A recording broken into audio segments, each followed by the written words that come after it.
Всем огромный привет! Сегодня покажу вам, как сделала камин, и сразу скажу, что идею материала, из которого сделан этот камин, я подсмотрела на канале у Ирины My DIY Life. Использовать буду тот же материал, но, как видите, конструкция у меня совсем другая, собственно, как и цвет, да и все, в общем-то, в оформлении отличается просто потому, что этот камин достаточно высокий и призван выполнять функцию консоли. То есть это не маленький камин, соответственно, материала здесь потребовалось в 2 раза больше. В среднем стоимость такого камина составляет примерно 2,5, ну, 2 800, где-то вот такой камин вам обойдется. Материалы все я покупала в магазине «Строительный двор». Сейчас все подробненько вам расскажу и покажу, как выглядят те самые материалы. Поехали. Первое — это вот такие вот листы пенополистирола экструдированного. У нас в строительном дворе продаются в сером цвете. Размеры я на всякий случай напишу под этим видео и оставлю ссылку, если найду на сайте. Это мой грузик такой, деревянная ступень. Покупали ее когда-то в Леруа Мерлен, и изначально я хотела ее использовать как столешницу. Далее вот такой инструмент мне понадобится для работы, и чем скрепляла вот таким вот клеем титан. На самом деле это, наверное, не лучший вариант в плане того, что он долго застывает. И можно склеивать такой камин, наверное, на горячий клей, но я побоялась, что камин не будет достаточно прочный, поэтому использовала именно такой клей. Он реально держит наглухо. Далее, я собираю каркас. Я постараюсь под этим видео написать вам все габаритные размеры этого камина. Я вырезала сначала вот эти вот основные стенки, и вот эта столешница изначально планировалась именно для этого камина. Но впоследствии я поняла, что из-за того, что выбрала очень такие широкие листы, то есть по толщине у меня 5-сантиметровые листы, для того, чтобы не пришлось усиливать конструкцию и чем-то еще наполнять. Плюс таким образом камин не тяжелый. Вырезаю нужные мне детали, ширину. Честно говоря, изначально я замеряла на глаз, потом все уже более-менее сложилось в картинку. Внутренние стенки боковых панелей я заведомо сделала более узкими, потому что там у нас будет стенка дополнительная задняя для самого портала, внутренняя часть. И теперь вот так вот наносим по периметру тот самый клей титан и склеиваем все детали. Вот что у меня получается. Это, так сказать, первичный каркас. Я сделала сами очертания, скажем так, камина, чтобы понимать, какая высота, какая ширина. Ступеньку вот эту нижнюю я взяла прям целиком лист, отрезала нужную длину, и он 5-сантиметровый по высоте. Дальше. Какие сложности при работе с этим материалом? К сожалению, по ходу работы выясняется, что он, ну, скажем так, немного неровный. То есть листы сами где-то плюс-минус 5 миллиметров имеют отклонение, и за счет этого у вас так или иначе будет немножечко играть конструкция. Нужно ее стягивать. Стягивать для того, чтобы она не... ну, скажем так, склеилась ровно. Вот здесь я на примере показываю, для того, чтобы ровно листы все состыковались, нужно поставить во внутреннюю часть распорки, вот такие вот. Сами листы, видите, они такие немножечко, ну, относительно мягкие, и вот такие распорки помогают при фиксировании, когда клей уже схватится, чтобы стенки были максимально ровные. Скотч вам в этом поможет легко все зафиксировать. Итак, вот она конструкция, уже мы ее собираем. И несложно на самом деле, если соблюдать ну, минимальные такие правила, да, то есть как бы мы обязательно фиксируем конструкцию после того, как нанесли клей, фиксируем при помощи скотча, при помощи вот этих вот распорок, которые держат всю конструкцию, и, естественно, оставляем, ну, примерно, наверное, может быть, часов на 12, чтобы он прям так схватился, чтобы конструкция вся стала более-менее монолитная. Иначе он будет подвижный, и, соответственно, нужно очень-очень потом аккуратно его дальше завершать. Я сделала вот эту вот переднюю плиту ниже на 2 сантиметра для того, чтобы скрыть внутреннюю часть самой вот этой арочки. Дальше я решила, что не буду выстригать ни из чего никакие кирпичики. Я в магазине «Строительный двор» нашла вот такую вот плиточку из гипса, называется она клинкер. И вот такая вот коробка будет вам стоить примерно 420 рублей. Какой смысл мучиться вырезать, если можно купить готовые? Поэтому я ленивая, я пошла в магазин и купила вот такую коробку.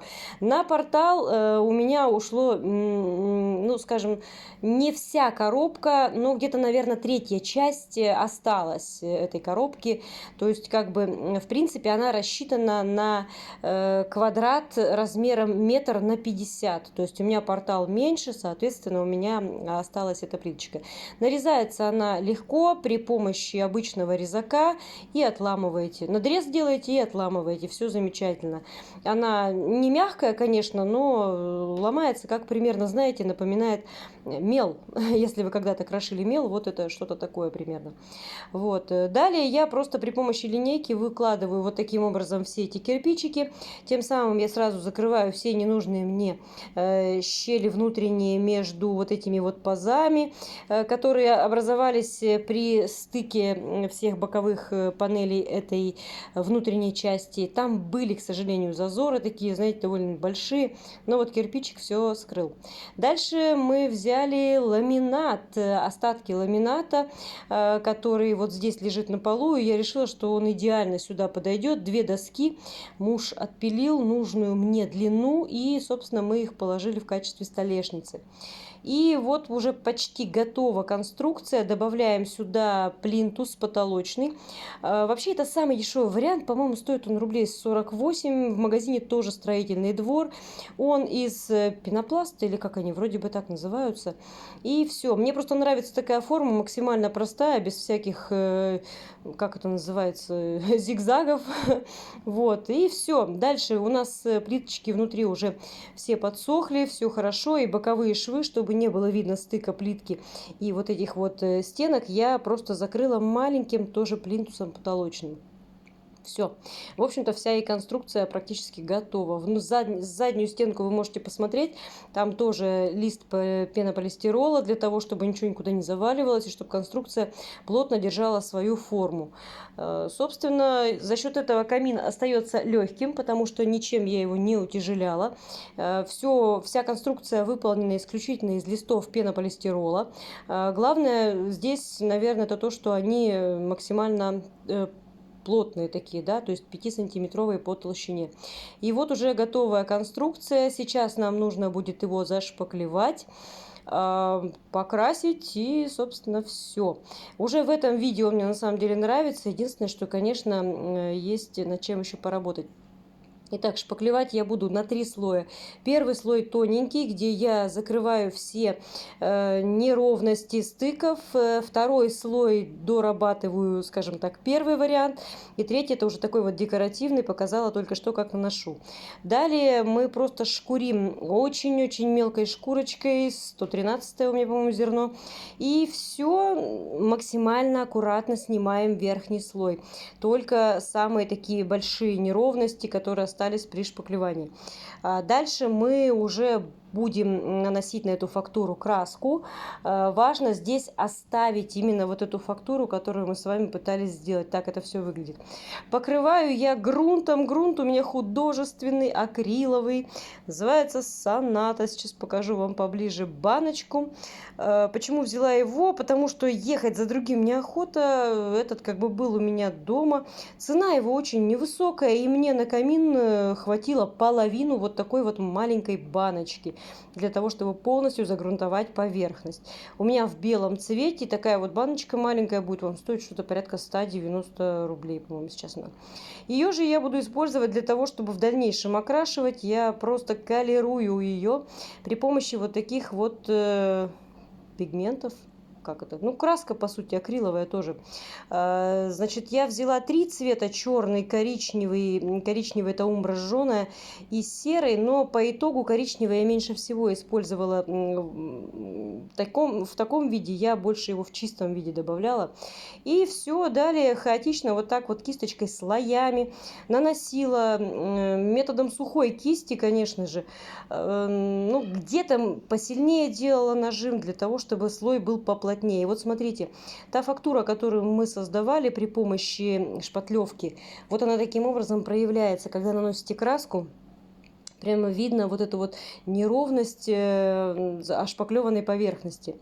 Дальше я прохожусь серым цветом по пазам между вот этими вот всеми кирпичиками, камешками, для того, чтобы они выглядели максимально натурально. Не хочется мне вот эти, знаете, выбеленные кирпичики. Это немножко не моя тема. Мне нравится, когда максимально приближено к натуральному. Ну, как бы, хотелось такой камин. Вот. Все это аккуратно прокрашиваю.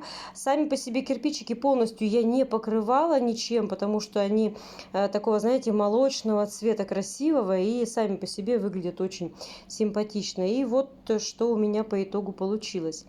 Если вам идея понравилась и информация была полезна, поддержите это видео пальчиком вверх. Не забудьте подписаться на канал, если еще не подписаны, чтобы не пропустить новые видео, потому что впереди еще много интересных поделок и переделок. Я благодарю вас за просмотр и всем пока!